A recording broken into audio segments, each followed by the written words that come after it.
अरे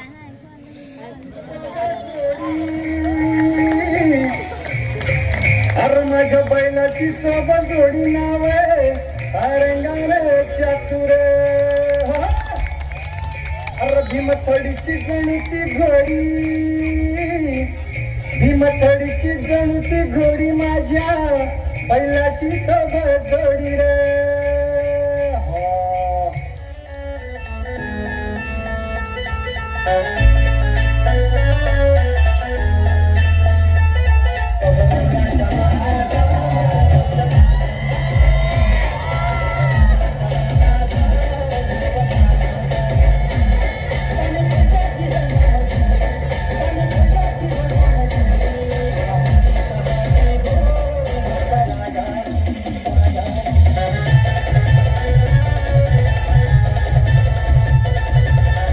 जगासाठी सोन्याची किंमत खूप जास्त आहे, पण शेतकऱ्यांसाठी उभं राहिलेलं पीकच त्यांचं सोनं आणि त्याची सुरुवातच होते ती पेरणीने.